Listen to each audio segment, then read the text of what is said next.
যাদের বাবা মা দুনিয়ায় বেঁচে নাই তাদের কথা মনে পড়ে গেছে। এখন তাদের মনে কত কষ্ট, তারা সেই মনে কষ্ট নিয়ে এই আলোচনাগুলো শুনবেন মনোযোগ দিয়ে। যেই বাবা মা এত কষ্ট করে আপনাকে আমাকে পেটে ধারণ করেছেন, মা জননী যার দুনিয়ায় বেঁচে নাই, তিনি আফসোস করবেন যে আজকে যার মা দুনিয়ায় বেঁচে নাই, কিন্তু আমি তো হতভাগা দুর্ভাগা, তার খেদমত করতে পারি নাই, তার সাথে ভালো ব্যবহার করতে পারি নাই। এই আফসোস তিনি করবেন, অবশ্যই করবেন। আল্লাহর রাসূল সাল্লাল্লাহু আলাইহি ওয়াসাল্লাম তিনি বলেছেন, মা বাবা জান্নাত, আবার মা বাবা জাহান্নাম।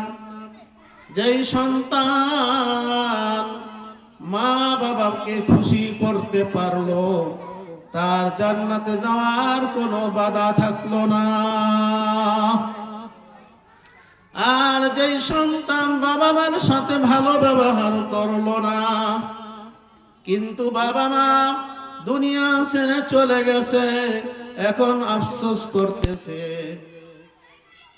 কিন্তু দুর্ভাগ্য হলো সত্য, যদি আল্লাহ মাফ না করেন, জাহান্নাম ছাড়া তার কোনো উপায় নাই। ও মুসলমান মা ও বোনেরা, একটু লক্ষ্য করে শুনুন। আপনাদের যাদের মা বাবা দুনিয়ায় বেঁচে নাই, তাদের খেদমত করতে পারেন নাই, কিন্তু এখনো যেই সুযোগ আল্লাহ রেখেছেন, তার মাধ্যমে হইল এ প্রাচিত্য ভোগ করুন, আল্লাহর কাছে ক্ষমা চান, আল্লাহ যদি মাফ করে দেন। এজন্য আমি কয়েকটি বাস্তব সত্য ঘটনা আপনাদের সামনে উল্লেখ করাবো।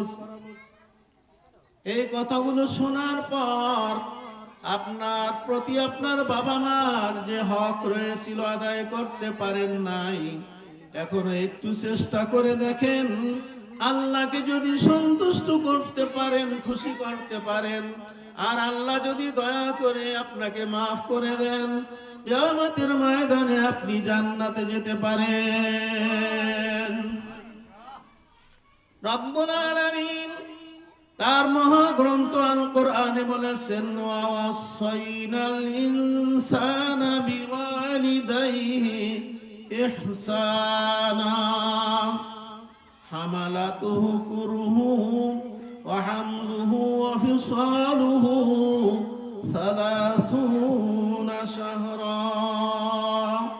রব্বুল আলামিন ওসিয়ত করে বলেন, আমি আল্লাহর ওসিয়ত, তোমরা তোমাদের বাবা মার সাথে ভালো ব্যবহার করো।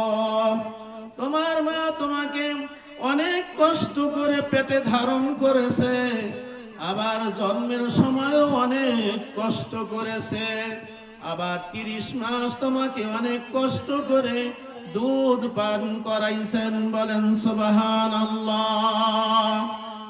আপনার আমার মা, তাদের পেটে আমরা যখন ছিলাম, অনেকেই বুঝার সুযোগ আছে যে আমরা যখন মায়ের পেটে ছিলাম, মা কত কষ্ট করেছেন, আমাকে পেটে নিয়ে তিনি কাজকর্ম করেছেন, খাইতে আর শান্তি পান নাই, ঘুমাইতে শান্তি পান নাই, অনেক কষ্টের মাধ্যমে আপনাকে আমাকে এই পেটে ধারণ করে মা যখন আমাকে দুনিয়াতে আসার মতো সময় হয়ে গেছে, যখন সেই মা আমাকে দুনিয়াতে আসার সময় যেই কষ্ট করেছেন, এই কষ্ট পৃথিবীতে দ্বিতীয় আর নাই। মা সন্তান প্রসব করতে গিয়ে শতকরা 5 জন মা আর দুনিয়ায় বেঁচে থাকতে পারে না। সন্তান প্রসব করতে গিয়ে শতকরা 5 জন মা এই দুনিয়া থেকে চিরকালের জন্য বিদায় নিয়ে পরপারের উদ্দেশ্যে চলে যায়। সেই মাকে যারা কষ্ট দিয়েছি, সেই বাবা মাকে যারা অবহেলা করেছি, তাদের তো এই ভুল শুধরানোর কোনো সুযোগ নাই।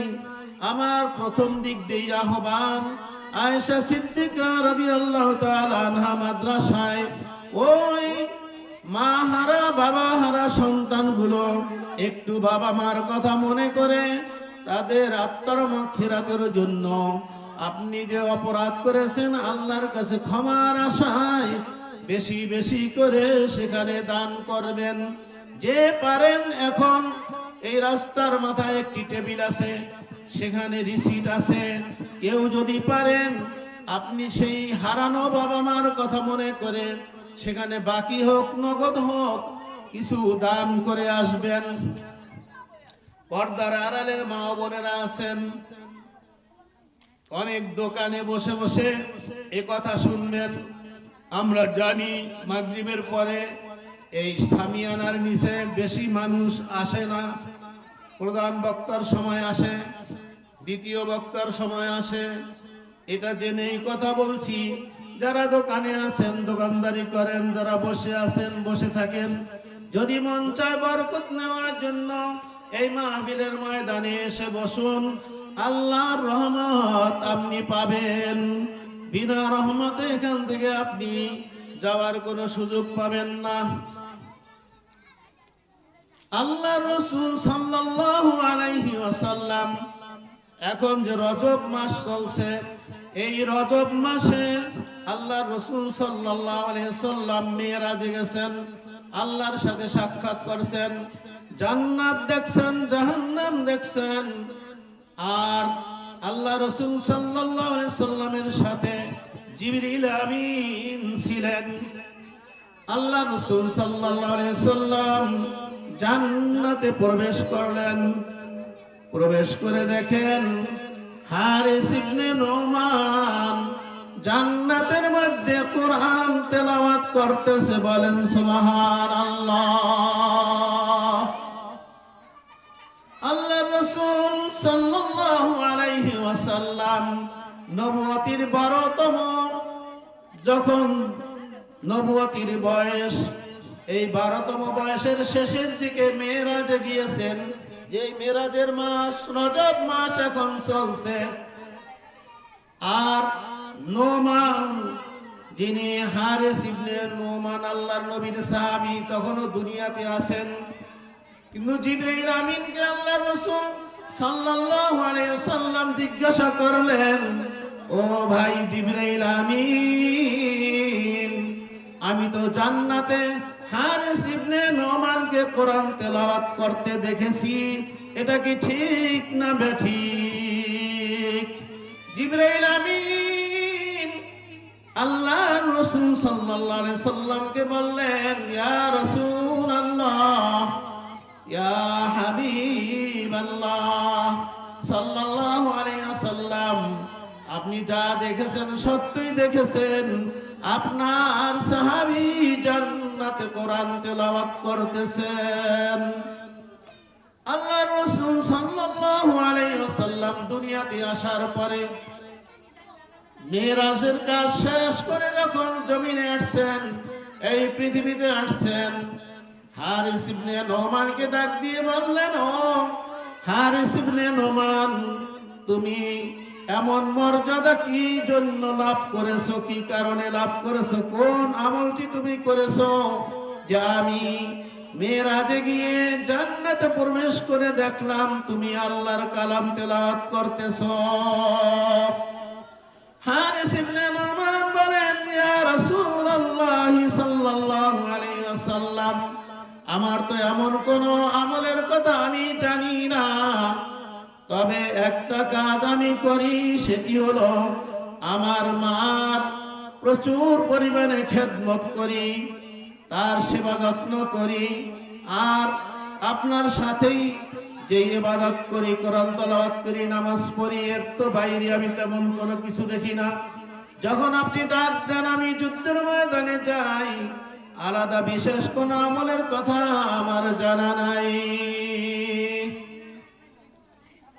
আল্লাহর রাসূল সাল্লাল্লাহু আলাইহি ওয়াসাল্লাম বললেন, তুমি যে তোমার মাকে খেদমত করার কারণে আরশে আজিমে আল্লাহ রাব্বুল আলামিন এতটাই খুশি হয়ে গেছেন যে তুমি দুনিয়াতে থাকতেই তোমাকে আল্লাহ তাআলা জান্নাতের ভিতরে তোমার মতো সুরত দিয়া, তোমার মতো নমুনা দিয়া একজন ফেরেশতাকে জান্নাতের মধ্যে বসায়া রাখছেন। কিয়ামতের আগ পর্যন্তই সেখানে সে কোরআন তেলাওয়াত করতে থাকবে।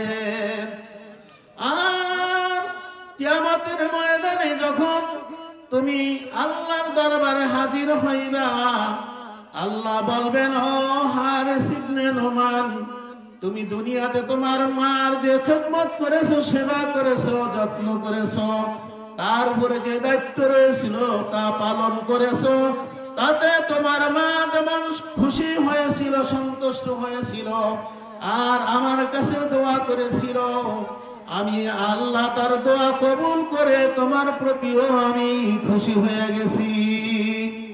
ও হারিস ইবনে নোমান, তোমার কোনো ভয় নাই, তোমার কোনো দুশ্চিন্তা নাই, তুমি বিনা হিসাবে আজকে জান্নাতে চলে যাও। ও এলাকাবাসী, ও ধর্মপ্রাণ মুসলমানেরা, একটু চিন্তা করলে বোঝা যায় বর্তমান সময়ে আমরা আমাদের বাবা মার সাথে কি ব্যবহার করি। কত মানুষ আছে টাকা পয়সার অভাব নাই, কিন্তু মা বাবাকে নিজের বাসায় রাখতে রাজি না, ঝামেলা মনে করে, বোঝা মনে করে, কষ্ট মনে করে, এজন্য তাদেরকে বৃদ্ধাশ্রমে দিয়ে আসে। সেখানে তারা কত কষ্টের মধ্যে জীবন কাটায়, আর সন্তান আরাম আয়েশে জীবন কাটায়। এই সমস্ত সন্তান কি আল্লাহর সন্তুষ্টি লাভ করতে পারবেনি? পারবে না। সেজন্য এই বাবা মার প্রতি যে দায়িত্ব রয়েছে, হক রয়েছে, তা আমাদের পুরোপুরি আদায় করার দরকার। হযরতে আলকামা রাদিয়াল্লাহু তাআলা আনহুর কথা আমাদের সবারই শোনা জানা আছে। তার যখন মৃত্যুর সময় কাছে আসলো, তাকে কালেমা পড়াইতে চেষ্টা করা হলো, তিনি কালেমা পড়তে পারেন না, তার মুখ জড়ো হয়ে গেছে, উচ্চারণ করতে পারে না, লা ইলাহা ইল্লাল্লাহু মুহাম্মাদুর রাসূলুল্লাহ। সবাই জোরে বলি সাল্লাল্লাহু আলাইহি ওয়াসাল্লাম। এই অবস্থা দেখে সাহাবীরা দৌড়াইয়া রাসূলুল্লাহ সাল্লাল্লাহু আলাইহি সাল্লামের কাছে সংবাদ জানাইলেন। তিনিও কাছে গেলেন। আল্লাহ রাসূল সাল্লাল্লাহু আলাইহি সাল্লাম আলকামাকে কালেমা পড়ানোর জন্য চেষ্টা করলেন, পারেন না। আলকামা মুখে উচ্চারণ করতে পারে না। তখন আলকামা জিজ্ঞাসা, রাসূলুল্লাহ সাল্লাল্লাহু আলাইহি সাল্লাম জিজ্ঞাসা করলেন যে এই আলকামার কেউ বেঁচে আছে কিনা। খুঁজে পাওয়া গেল তার মাকে ডেকে এনে জিজ্ঞাসা করা হলো যে আপনি তো এই আলকামার মা, কোনদিন আলকামা আপনাকে কষ্ট দিছে কিনা। আলকামার মা ভারাক্রান্ত হৃদয় নিয়ে চোখে পানি ছেড়ে দিয়ে আল্লাহ রাসূল সাল্লাল্লাহু আলাইহি সাল্লামকে বলতেছেন, ইয়া রাসূলুল্লাহ সাল্লাল্লাহু আলাইহি সাল্লাম, আপনি আমাকে এমন একটা কষ্টের কথা স্মরণ করাইয়া দিলেন, এমন একটা দুঃখের কথা স্মরণ করিয়ে দিলেন। একদিন আলকামা তার স্ত্রীর কথায় আমার সাথে খারাপ ব্যবহার করেছে, সেই কষ্ট আজও আমি ভুলতে পারি নাই। ইয়া রাসূলুল্লাহ সাল্লাল্লাহু আলাইহি সাল্লাম, আমি আল্লাহর কাছে দোয়া করছি, আলকামার জন্য বদদোয়া করেছি। আল্লাহ রাসূল বললেন, আপনার কি সেই দুঃখ এখনো কষ্ট মনে আছে কিনা, না তাকে মাফ করবেন? আলকামার মা বলে, না আমি মাফ করব না। আল্লাহ রাসূল সাহাবীদেরকে বললেন, তোমরা লাকড়ি সংগ্রহ করো, কাঠ সংগ্রহ করো, আগুন জ্বালাও। আলকামার মার সামনে আলকামাকে আগুনে জ্বালাইয়া পোড়াইয়া দিব। সাহাবীরা যখন কাঠ আনতে শুরু করলেন। আলকামার মার মনটা আস্তে আস্তে একটু নরম হইতে লাগলো। কাঠ এনে যখন আগুন জ্বালানো হলো, আগুন জ্বালাইয়া আল্লাহ রাসূল সাল্লাল্লাহু আলাইহি সাল্লামের নির্দেশে আলকামাকে ধরে আগুনের মধ্যে নেবে। এমন সময় আলকামার মা চিৎকার করে বলতেছে, ইয়া রাসূলুল্লাহ সাল্লাল্লাহু আলাইহি ওয়াসাল্লাম, এই আলকামাকে আমি 10 মাস 10 দিন পেটে ধারণ করেছি, অনেক কষ্ট করেছি। তার জন্মের সময় অনেক কষ্ট করেছি, অনেক কষ্ট করে তাকে লালন পালন করেছি।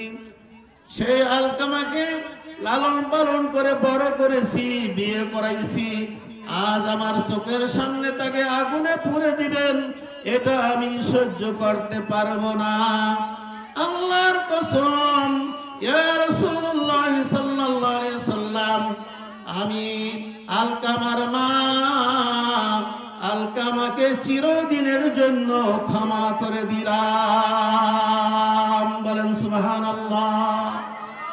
আলকামার মা যখন মুখে এই কথা বললেন, ক্ষমার ঘোষণা করলেন, সাথে সাথে আলকামার জবানে আল্লাহর রাসূল যেই কালেমা পড়তে বললেন, সাথে সাথে উচ্চারণ করতে পারলেন, আশহাদু আল্লা ইলাহা ইল্লাল্লাহু ওয়াহদাহু লা শারীকা লাহু ওয়া আশহাদু আন্না মুহাম্মাদান আবদুহু ওয়া রাসূলুহু সাল্লাল্লাহু আলাইহি ওয়াসাল্লাম।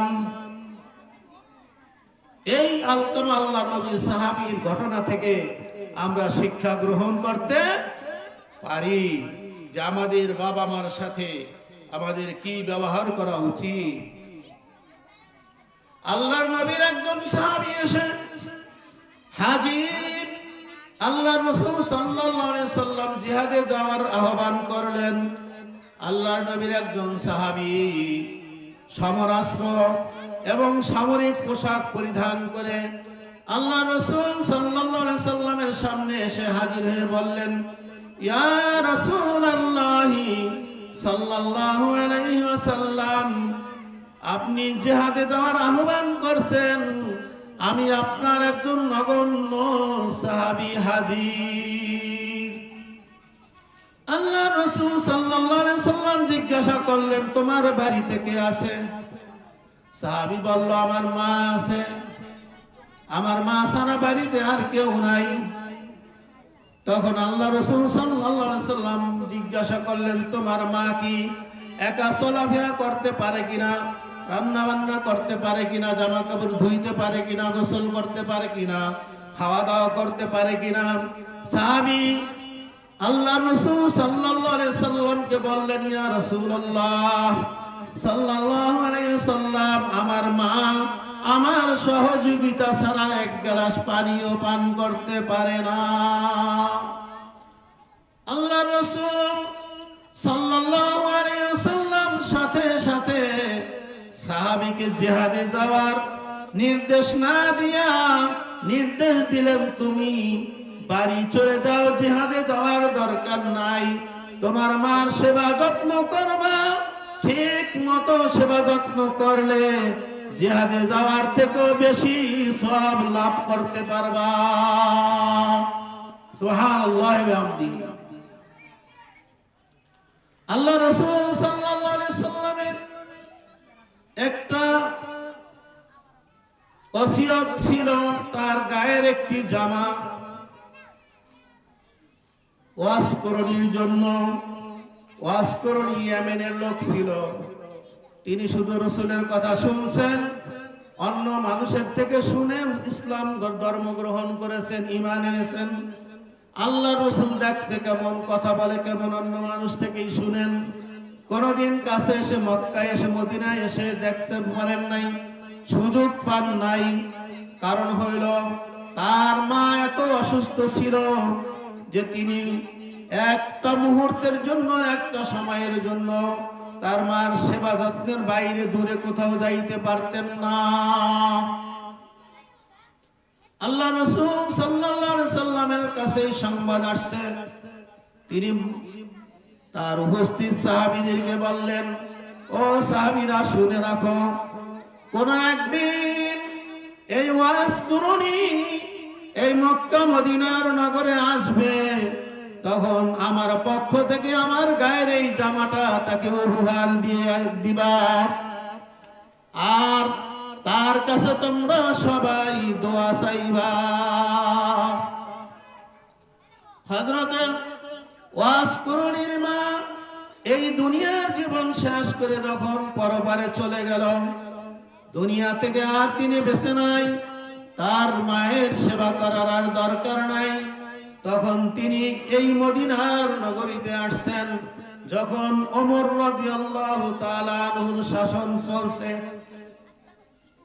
তখন ওমর রাদিয়াল্লাহু তাআলা আনহু ওয়াজ কুরুনির নাম শুনে তার কাছে গিয়ে বললেন, আমাদের সবার জন্য আপনি দোয়া করবেন। ওয়াজ কুরুনি বলেন যে আমি একজন গুনাহগার, আখিরি জামানার পয়গম্বর মুহাম্মদুর রাসূলুল্লাহ সাল্লাল্লাহু আলাইহি সাল্লামকে দু চোখে দেখতে পারি নাই, দেখার সুযোগ হয় নাই। আপনারা তো কত ভাগ্যবান, আমার কাছে কেন দোয়া চাইতেছেন? তারা বলল, আল্লাহর রাসূল বলে গেছেন আপনি কোন একদিন এই মদিনায় আসবেন, এজন্য আপনার কাছে দোয়া চাইতে বলা হয়েছে, এজন্যই দোয়া চাইতে বলা হয়েছে। আপনি যেই দোয়া করবেন আল্লাহ ওই দোয়া ফিরায়া দিবেন না। কারণ হিসাবে আল্লাহর রাসূল সাল্লাল্লাহু আলাইহি সাল্লাম বলেছেন যে ওয়াজ কুরুনি তার মার সেবা যত্ন এমন ভাবে করেছেন, তার মা সন্তানের প্রতি সন্তুষ্ট হয়ে গেছেন, খুশি হয়ে গেছেন। যেই কারণে খুশি হওয়ার কারণে আল্লাহর কাছে দোয়া করছেন, আল্লাহও খুশি হয়ে গেছেন। আর ওয়াজ কুরুনির জন্য এই সুসংবাদটি ছিল যে ওয়াজ কুরুনি যত দোয়া করবে আল্লাহ সব দোয়াই কবুল করবেন। এই জন্য আল্লাহ রাসূল সাল্লাল্লাহু আলাইহি ওয়াসাল্লাম তার সাহাবীদেরকে এই কথা বলে গেছেন, তোমরা ওয়াজ কুরুনির কাছে দোয়া চাইবা, কারণ তার দোয়া আল্লাহ কবুল করবেন, একটা দোয়াও ফিরায়া দিবেন না। আজকে মা বাবার খেদমতে জান্নাত মিলে, সেই বাবা মাকে যারা অবহেলা করে, সেই বাবা মাকে যারা মূল্যায়ন করে না, মর্যাদা দেয় না, এই মাইকের আওয়াজ যার কর্ণকুহরে পৌঁছতেছে, যে শুনতেছে, তারা যদি তাদের বাবা মা জীবিত থাকা অবস্থায় কোন রকম খারাপ ব্যবহার করে থাকেন, পা ধরে মাপ চেয়ে তাদেরকে খুশি করেন। তারা খুশি হয়ে গেলে খুশি হবে কে? আল্লাহু আকবার। আল্লাহ নিজেই খুশি হয়ে যাবে। আর বাবা মা যদি অসন্তুষ্ট থাকে, আল্লাহও অসন্তুষ্ট থাকবেন। পিতার সন্তুষ্টি আল্লাহর সন্তুষ্টি, আর পিতার অসন্তুষ্টি আল্লাহর অসন্তুষ্টি। আল্লাহর অসন্তুষ্টি যার উপরে থাকবে সে তো জান্নাত পাবে না। কয়েকটি ঘটনা বর্ণনা এই জন্যই আমি আপনাদের সামনে পেশ করলাম, যাতে করে যাদের বাবা মাই দুনিয়ায় নাই, যাদের সেবা করার দরকার ছিল করে নাই, ভালো ব্যবহার করার দরকার ছিল করে নাই, খারাপ ব্যবহার করছে, তাদের নামে এই আয়েশা সিদ্দিকা রাদিয়াল্লাহু তাআলা আনহা মাদ্রাসায় যে দানের আহ্বান করা হবে, তখন যেন আপনারা আপনাদের ওই হারানো বাবা মার আত্মার মাগফিরাতের জন্য বেশি বেশি করে দান করেন। এটি একটি উদ্দেশ্য আমার। আরেকটি উদ্দেশ্য হলো, এখন যাদের বাবা মা দুনিয়ায় বেঁচে আছে, জান পরাণ দিয়া তাদের সেবা যত্ন করে তাদেরকে খুশি করেন। বউয়ের কথা, স্ত্রীর কথায় বাবা মার সাথে খারাপ ব্যবহার করা যাবে না।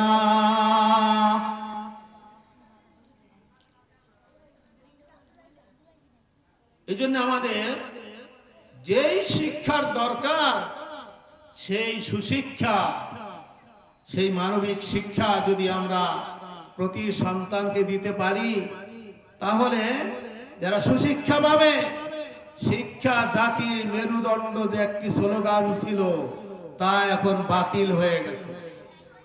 এখন শিক্ষা জাতির মেরুদণ্ড না, এখন সুশিক্ষাই হয়েছে জাতির মেরুদণ্ড।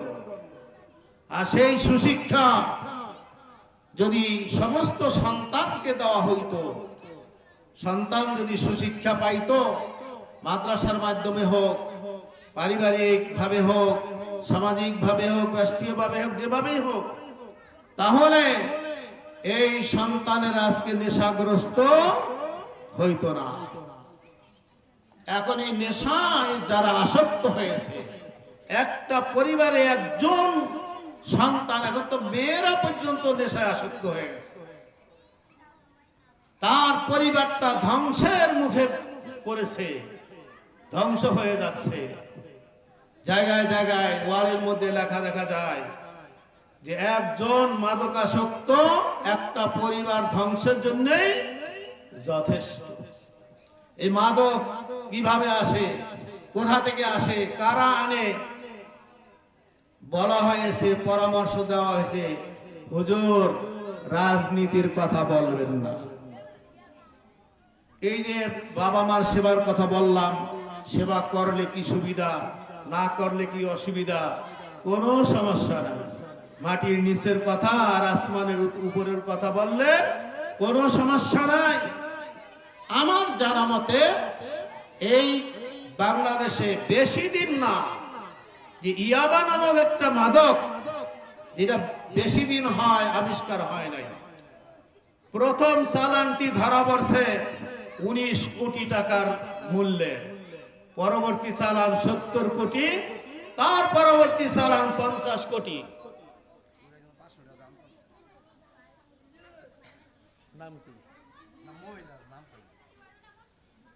সবাই বলেন মাশাআল্লাহ, মারহাবা, আল্লাহু আকবার।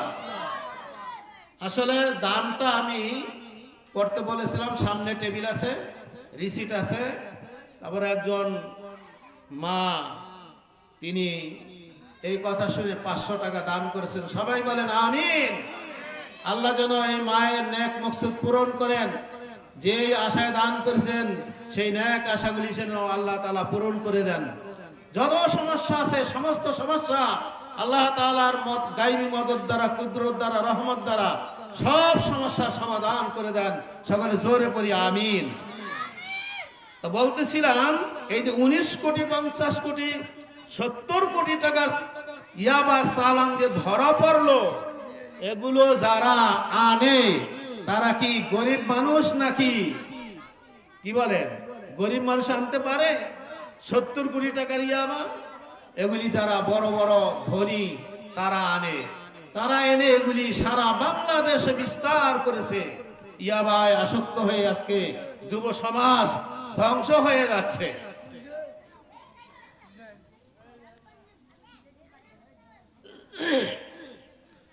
তো আর যে পরামর্শটা দেওয়া হয়েছিল, কোন রাজনীতির কথা যেন আমি না বলি। এতক্ষণ যা বলেছি তার মধ্যে কোনো রাজনীতির কথা ছিল না। এই জন্যে আপনারাও খুশি, আয়োজক যারা তারাও খুশি, যারা শুনছে তারাও খুশি। কিন্তু আমরা কি মুসলমান? আমরা কি জোরে বলেন, আমরা কি? আমরা মুসলমান। আমাদেরকে জানতে হবে কোরআন। কি জানতে হবে? আমরা যেহেতু মুসলমান, আমাদের জানতে হবে কোরআন। কোরআন যত ধরব গজব তত সরব, কোরআন যত ছাড়ব গজব তত বাড়ব। এখন কি আমরা কোরআন ধরতে রাজি না ছাড়তে রাজি? কোরআন ধরতে রাজি। আপনি যদি কোরআন পড়েন তাহলে এই কোরআনের জ্ঞান থাকে, তাহলে আপনি এই কথা কোনোদিন কখনোই বলতে পারবেন না।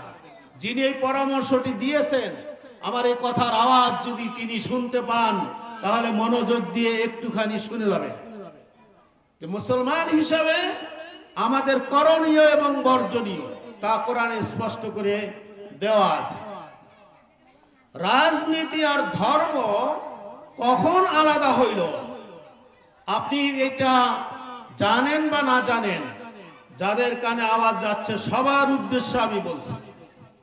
ইহুদি এবং খ্রিস্টানরা দ্বাদশ শতাব্দীতে এসে একটা অংশ ইহুদি এবং খ্রিস্টান প্রস্তাব করলো ধর্ম আর রাজনীতিকে আলাদা করতে হবে। এটা নিয়ে দ্বন্দ্ব, ঝগড়া, ফাসাদ, মারামারি করতে করতে 500 বছর পার হয়েছে। 500 বছর পরে ষোড়শ শতাব্দীতে শুরু হয়ে গেল এই দুই পক্ষের যুদ্ধ। এই যুদ্ধ 200 বছর এই যুদ্ধ চলেছে। এই ধর্ম এবং রাজনীতিকে আলাদা করার জন্য এই 200 বছর যুদ্ধ চলার পরে সপ্তদশ শতাব্দীতে এসে তারা একটা আপোষে আসলো। সেই আপোষটা ছিল এমন, যারা ধর্ম পালন করতে চায় তারা ধর্ম নিয়ে থাকবে, আর যারা রাজনীতি করতে চায় তাদের মনে চাইলে ধর্ম পালন করবে, মনে না চাইলে পালন করবে না, কিন্তু তারা রাজনীতি নিয়ে থাকবে। এটা করেছে ইহুদি এবং খ্রিস্টান।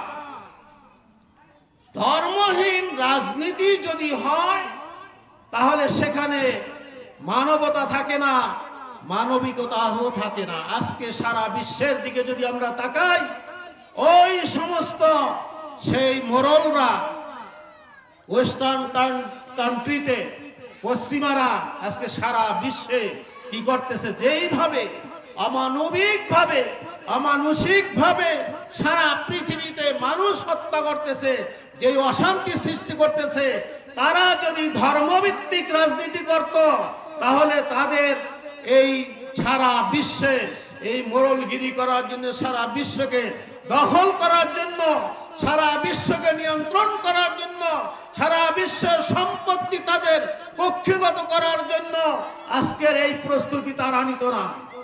আমেরিকায় তাদের প্রতিরক্ষা বাজেটে আমি প্রথমবার শুনলাম $901 বিলিয়ন বাজেট ঘোষণা করেছে।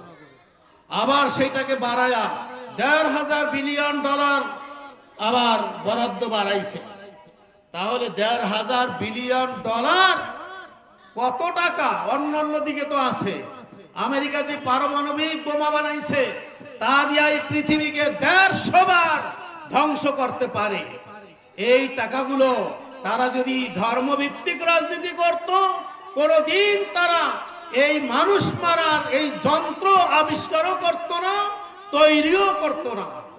আজকে সারা পৃথিবীতে, সারা বিশ্বে যারাই অশান্তি সৃষ্টি করতেছে, ছোট হোক আর বড় হোক, তারা ধর্মভিত্তিক রাজনীতি না করার কারণেই তাদের ভিতরে মানুষত্ববোধ নাই, মানবতাবোধ নাই, মানবিকতা নাই। মানবিক কোন রাষ্ট্র তারা তৈরি করতে পারে নাই, উপহার দিতে পারে নাই। এজন্য আমাদেরকে তাদের এই কথায় কান দেওয়া যাবে না। আপনি কোরআন পড়েন, কোরআন পড়লে আপনি পাবেন সূরা আল হজ্জের 41 নম্বর আয়াতে, আল্লাযীনা ইম্মাক্কান্নাহুম ফিল আরদি আকামাস সালাহ ওয়া আতাজ যাকাত ওয়া আমারু বিল মারুফি ওয়া নাহাউ আনিল মুনকার। যারা এই জমিনে রাষ্ট্র ক্ষমতা পাবে তারা নামাজ কায়েম করবে, তারা যাকাত আদায় করবে, তারা অন্যায় কাজকে বন্ধ করে দিবে, তারা ভালো কাজের রাস্তাকে খুলে দিবে। এই 4টি দায়িত্ব কার? যারা রাষ্ট্র ক্ষমতায় আসবে তার। এজন্য মুসলমান তো এই কথা বলতে পারে না। মুসলমান তো ধর্ম এবং রাজনীতিকে আলাদা করার সুযোগই নাই। কারণ আল্লাহ রাব্বুল আলামিন সূরা নিসার 58 নম্বর আয়াতের মধ্যে বলেছেন, ইন্নাল্লাহা ইয়া'মুরুকুম আন তুআদ্দুল আমানাতি ইলা আহলিহা ওয়া ইযা হাকামতুম বাইনান নাসি বিল আদল। এই আয়াতটি নাযিল হয়েছে বনি ইসরাইলদেরকে উদ্দেশ্য করে মুসা আলাইহিস সালামের সময়। মুসা আলাইহিস সালাম ওই সময় ছিলেন। এই আয়াতটি তাদের উদ্দেশ্যে আল্লাহ রসুল সাল্লাল্লাহু আলাইহি সাল্লামকে জানাইয়া দিয়েছেন যে আমি বনী ইসরাইলদেরকে বলেছিলাম, তোমরা সমাজের মধ্যে, দেশের মধ্যে যারা চরিত্রবান, যারা সৎ, যারা যোগ্য, এই সমস্ত লোকদেরকে নেতা নির্বাচন করো।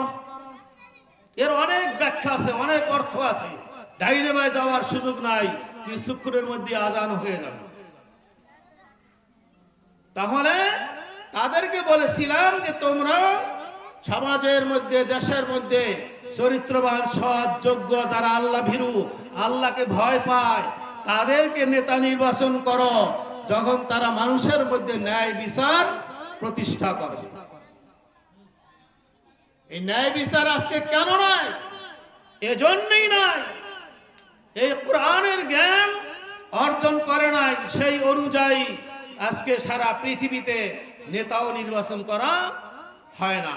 যারা সৎ, যারা যোগ্য, যারা আল্লাহওয়ালা, যারা আল্লাহকে ভয় পায়, যারা ভালো মানুষ, সেজন্য আজকে সারা পৃথিবী, আমাদের দেশ সহ অশান্তিতে ভরে গেছে। যুদ্ধের ধামামা, 40টার উপরে দেশে যুদ্ধ চলছে। এটা তৃতীয় বিশ্বযুদ্ধে রূপান্তরিত হয়ে যায় কিনা আল্লাহই ভালো জানে। এই জন্যে আল্লাহ আমাদেরকে যে কোরআন দিয়েছেন, এই কোরআনের জ্ঞান আপনি বেশি বেশি অর্জন করেন, তাহলেই বুঝতে পারবেন ধর্মভিত্তিক রাজনীতি হলে কি উপকার, আর ধর্মহীন রাজনীতি করলে কি ক্ষতি। যেই ক্ষতি আজকে আমরা স্বচক্ষে দেখতে পাচ্ছি, দেখার সুযোগ হয়েছে। সেই জন্য যেই ভাইয়েরা এই বিভ্রান্তির ভিতরে আছেন, সেখানে থাকা যাবে না। আপনি আমি সবাই যখন মৃত্যুবরণ করার পরে যাদেরকে আমরা কবর দেই, কবর দেওয়ার সময় একটি দোয়া পড়ি, বিসমিল্লাহি ওয়া আলা মিল্লাতি রাসূলিল্লাহ, পড়া হয় কিনা? তা মৃত্যুর পরে আমরা কি বলি? আল্লাহর নামে রসুলের দলে রাইখা গেলাম। দুনিয়ার জীবদ্দশায় বেঁচে থাকতে রসুলের দলে থাকলাম না, মৃত্যুর পরে আমাকে নিয়ে দিয়া হলো কোথায়? রসুলের দলে। মৃত্যুর পরে একটা লাশ নিয়ে রসুল কি করবেন? যে বলেন যে আমি রাজনীতি করি না, অটোমেটিক তিনি একটা দলের অন্তর্ভুক্ত হয়ে যান। সেই দলটির সম্পর্কে কোরআনুল কারিমে আল্লাহ তাআলা নিজেই উল্লেখ করে দিয়েছেন, হিজবুশ শাইতান। আর ধর্মভিত্তিক রাজনীতি যারা করেন, কোরআন ভিত্তিক রাজনীতি যারা করেন, তাদের সম্পর্কে আল্লাহ তাআলা কোরআনুল কারিমে উল্লেখ করেছেন যে তারা হলো হিজবুল্লাহ, আল্লাহর দল। তাহলে তিন ভাবে মানুষ, একটা অংশ আল্লাহর দলে আর দুইটা অংশ শয়তানের দলে। যারা বলে আমরা রাজনীতি করি না, আমি নিরপেক্ষ আছি, আপনি অটোমেটিক শয়তানের দলভুক্ত হয়ে যাবেন। আর যারা শয়তানের দলভুক্ত হয়ে আছে, তারা তো আছেই। এই শয়তানের দলভুক্ত যারা, তাদের কাজ কি? কোরআনুল কারিমে আল্লাহ তাআলা উল্লেখ করে দিয়েছেন, জানিয়ে দিয়েছেন, তাদের কাজ হলো আল্লাহ এবং রসুলের বিরোধিতা করা। সূরা মুজাদালার শেষ দিকে এই আয়াতগুলো আছে। এজন্য সর্বশেষ আমরা আহ্বান করি, আমি এই আহ্বান করে শেষ করতে চাই যে আমরা শান্তি চাই নাকি চাই না? কারা কারা শান্তি চায়? শান্তি পাইতে হইলে আসতে হবে আল্লাহর কাছে, আল্লাহর কোরআনের কাছে, রসুলের কাছে, রসুলের আদর্শের কাছে। এর বাইরে কোনো শান্তি নাই। এই শান্তি পাওয়ার জন্য আমেরিকা এত উন্নতি লাভ করেছে, উন্নতি লাভ করতে করতে করতে করতে তারা একটা মার্কেট বানাইছে, যেখানে প্রবেশ করলে কোনো কাপড় পরে প্রবেশ করা যায় না। এটা আপনারা শুনেছেন? পোশাক পরে ওখানে যাওয়া যাবে না। সেখানে দোকানদারও উলঙ্গ, নারী পুরুষ, যেই নারী পুরুষ ঢুকবে তারাও কাপড় চোপড় জমা দেওয়া যেতে হবে উলঙ্গ হয়ে। তাতেও তাদের তৃপ্তি হয় নাই, স্বাদ মিটে নাই। এরপরে একটা পার্ক করেছে যেখানে যার ইচ্ছা হয় পোশাক পরে যাবে, যার ইচ্ছা উলঙ্গ হয়ে যাবে। নাউজুবিল্লাহ, জোরে গান। এই দিকে আমাদেরকে ধাবিত করা হচ্ছে, আমরা সেই দিকে ধাবিত হইতে চাই না। আমরা এই অবস্থার পরিবর্তন আমাদের এই স্বাধীন বাংলাদেশ 92% মুসলমানের দেশ থেকে শুরু করতে চাই ইনশাআল্লাহ। আমরা সবাই এই পথের পথিক হইতে চাই না? তাহলে একটি স্লোগান দিয়ে আমি শেষ করতে চাই, সবাই বলি নারায়ে তাকবীর। আল কোরআনের আলো, আল হাদিসের আলো, কোরআন আছে যেখানে, কোরআন নাই যেখানে। মাশাআল্লাহ, আল্লাহ যেন আমাদেরকে এই অল্প কথাগুলো বুঝার মাধ্যমে দুনিয়াতে শান্তি, আখিরাতে মুক্তির বা শান্তির গ্যারান্টি করে নিয়ে যেতে পারি, সেই তৌফিক কামনা করে শেষ করছি। আমা তৌফিক ইল্লা বিল্লাহ। আসসালামু আলাইকুম ওয়া রাহমাতুল্লাহি ওয়া বারাকাতুহু।